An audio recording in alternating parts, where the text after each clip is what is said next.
dear students, how are you? For the academic year 21-22, Government of Maharashtra has started a bridge course for all the students. So this is the bridge course of class 6th for the subject English. So let's start. There are different activities given for you. There are 45 activities and 45 days you have to solve these activities. It's very easy. All of you should participate in the activity. देखो छात्राओं, आपके लिए महाराष्ट्र शासन की ओर से एक bridge course शुरू किया है और अलग अलग विषय में ये ब्रिज कोर्स है. ये विषय जो है इंग्लिश है, छठी इंग्लिश, और आपने इसमें सहभाग लेना है. 45 दिनों का यह कोर्स है और उसके लिए रोज़ एक आपको एक्टिविटी करनी पड़ेगी. आपके टीचर की मदद से आप यह एक्टिविटी कर सकते हो. तो चलो आज हम देखने वाले हैं पहली एक्टिविटी. देखो ये टीचर्स और स्टूडेंट्स के लिए यहाँ सब इंस्ट्रक्शंस दिए हुए हैं. कौन सी है पहली एक्टिविटी आज? Learning activity, a concept map. Concept map यानी क्या?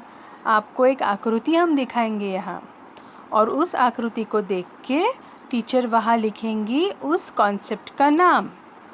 आपने उस कॉन्सेप्ट को देख के उससे जुड़े हुए शब्दों को सोचना है और वह लिखना है.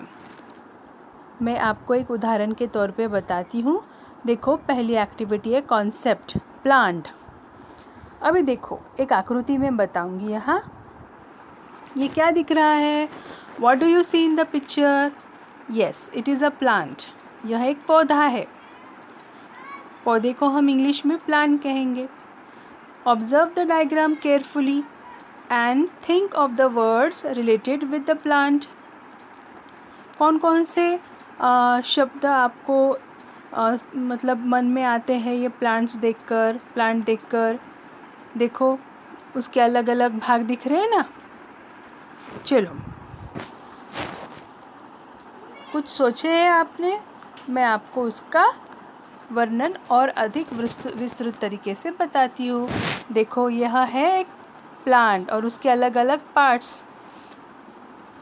Parts of a plant: flower, leaf, fruit, stem, root. दिखे? हाँ, तो देखो प्लांट एक पौधा मैंने आपको बताया, पर उससे जुड़े हुए कितने शब्द आपको मिले. और भी अलग अलग शब्द आप लिख सकते हो. फ्लावर यानी फूल, लीफ यानी पत्ते, फ्रूट यानी फल, स्टेम यानी उसका तना, और रूट यानी जड़े. तो देखो ये सभी आपने क्या करने हैं, बुक में आपके लिखने हैं, जो ब्रिज कोर्स के लिए आप बुक बनाने वाले हैं, है ना. तो ये कॉन्सेप्ट हो गया प्लांट का. अभी दूसरा कॉन्सेप्ट कौन सा है? दूसरा concept school. What do you see in this picture? Yes students, right, it is a school, है ना. अभी observe the diagram carefully and think of the words related with school. कौन कौन से शब्द तुम्हारे दिमाग में आते हैं स्कूल देख के? आप आपके स्कूल में जाते हो तो आपको क्या क्या दिखता है स्कूल में, है ना. तो जो भी दिखता है उसके नाम लिखने हैं आपने. देखो क्या दिखता है? स्कूल यार्ड मतलब स्कूल के सामने का मैदान, अंदर का मैदान. Principles office, classroom, library, music room, art room अगर आपके स्कूल में होगा तो, computer room, lockers, bathroom, baseball field. ये जैसे नहीं कुछ रहेंगे फिर भी आप इसमें लिख सकते हो. Playground, pool. देखो these are all the words related with school. तो आप यह सब शब्द आपकी कॉपी में लिखो. तो समझ में आया ना आपको?